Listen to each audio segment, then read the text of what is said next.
नमस्कार, मी हुमरे बापूसाहेब. आपलं दैनिक संघर्षयोद्धा लाईव्ह न्यूजमध्ये सर्वांचं स्वागत. आज आपण गेवराई तालुक्यातील उमापूर या ठिकाणी आहोत. उमापूर एक सर्कलचं गाव आहे. गेवराई तालुक्यामध्ये सर्वात मोठी बाजारपेठ म्हणून उमापूर सर्कलकडे पाहिलं जात आहे. आता मान्सून काही दिवसावर आलेला आहे. शेतकऱ्याची मशागतीचे कामं देखील आता अंतिम टप्प्यात आलेले आहेत आणि कृषी सेवा केंद्रामध्ये आता काही दिवसांनी खूप मोठ्या प्रमाणामध्ये शेतकऱ्यांची गर्दी तयार होणार आहे. यामुळे आपण उमापूर येथील न्यू सह्याद्री कृषी सेवा केंद्रामध्ये या ठिकाणी आलेलो आहोत. या ठिकाणी कशाप्रकारे बी बियाणं विकले जात आहेत, कशाप्रकारे शेतकऱ्यांना सेवा दिली जात आहे, आपण सविस्तरपणे या ठिकाणी जाणून घेण्यासाठी एका ठिकाणी उपस्थित आहोत. सर, आपलं नाव सांगा बरं. माझं नाव विनोद गणपत राऊत. आपण स्वतः मालक आहेत कृषी सेवा केंद्राचे? प्रोप्रायटर आवेश कुरेशी आहे. आम्ही दोघं पार्टनर आहेत. किती वर्षापासून आपलं सेवा केंद्र सुरू घ्यावं उमापूरमध्ये? 16 वर्ष झालेत. 2008चं ओपनिंग आहे आपलं. कशा प्रकारे शेतकऱ्याचा प्रतिसाद भेटतोय आपल्याला? शेतकऱ्याचा प्रतिसाद चांगला आहे, पण आता हे लिंकिंगच्या प्रकरणात खताच्या ज्या गोष्टी आहेत, आता मी 5-6 वर्ष झाले खत करतच नाही या लिंकिंगमुळे. कारण लिंकिंगचं मटेरियल अंगावर पडतं. शेतकरी लिंकिंगचं मटेरियल घेत नाही. समजा कोणत्याही खताच्या बाळावर जे लिंकिंग मटेरियल येतं आहे, खताचेच भाव असे झालेत. मग लिंकिंगचं मटेरियल घ्यायला शेतकऱ्याला ते पैसे द्यायचे जड आहेत. बरं द्यायचं दिलं जरी आम्ही त्यांना बरोबर उधार द्यावं लागतं. बाकी शेतकऱ्याकडून येत नाही. त्या गोष्टीने त्रस्त असल्यामुळं आम्ही ते 5-1 वर्ष झाले खताचं बंदच केलं. खत करतच नाही फर्टिलायझर आपण. कोणत्या प्रकारचे बी बियाणं उपलब्ध असते आपल्याकडं? आपल्याकडे सगळ्याच असतं बियाणं. समजा सोयाबीन असो, कपाशीचं बियाणं असो, खरीपमध्ये जे लागतं समजा ते सगळं ठेवतो आपण. असं किती उलाढाल होती वर्षामध्ये? साधारणतः बी बियाणाचं आपला 2-2.5 हजार पॅकेटचं सेल आहे कापसाच्या बियाचं.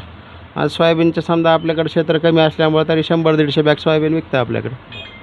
बरं, असं एखादं घडले का शेतकऱ्यांनी बी बियाणं आपल्याकडून विकत घेतले आणि ते डुप्लिकेट निघले, असं कधी घडलंय का आपल्याकडं? माझ्या 16 वर्षाच्या याच्यात तर आपल्या दुकानात अजून नाही घडलं त्या गोष्टी. समजा जर घडलं तर आपण त्यांना मदत मिळवण्यासाठी कशा प्रकारे प्रयत्न करणार आहोत? मदत मिळाल्यानंतर आपल्याकडे ते बिल असतं. आपण ज्याच्याकडून माल घेतला आहे आणि बियाणाला GST वगैरे टॅक्स वगैरे नसतो, पण बियाणाचं जे बिल असतं पक्का आपण ज्याच्याकडून माल घेतला त्या बिलाद्वारे त्याच्यावर लॉट नंबर वगैरे सगळं असतं. त्या लॉटचं बियाणं असेल, जर काही अडचण आली तर त्या बियाणाच्या पॅकेटद्वारे आपण ते चौकशी करून कंपनीकडून करून घेतो ते काम. बरं, आता प्रत्येक वर्षी आपल्याकडं एकच बियाणं असेल किंवा खत असेल, शेतकरी मागणी करतायत. यावर्षी कशाची मागणी होईल असं वाटतं आपल्याला?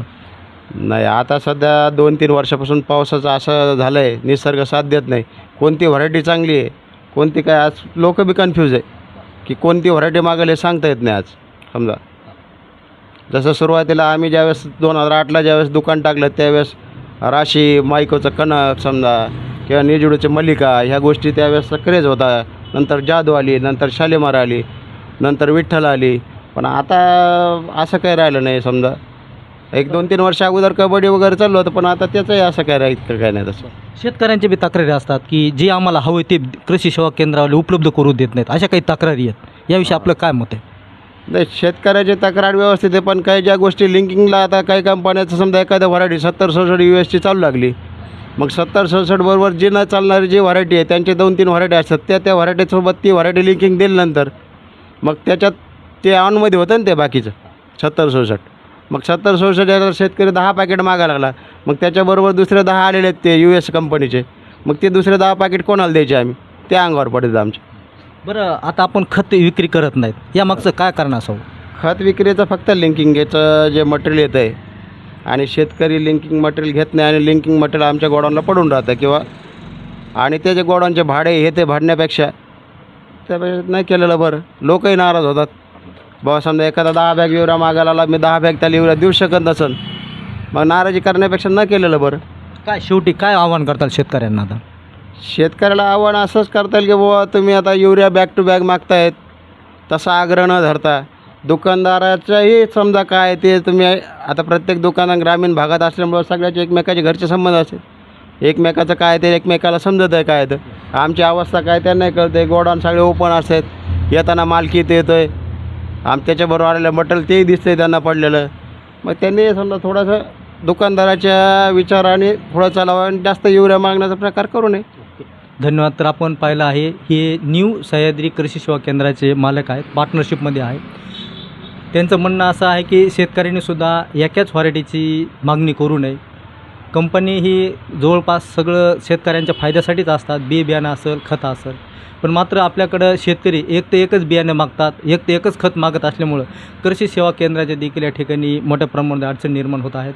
त्यामुळे शेतकऱ्यांनी एक ते एकच कंपनीचं बी बियाणं न वापरता अनेक प्रकारच्या कंपन्याचं बी बियाणं चांगल्या प्रकारे आहे.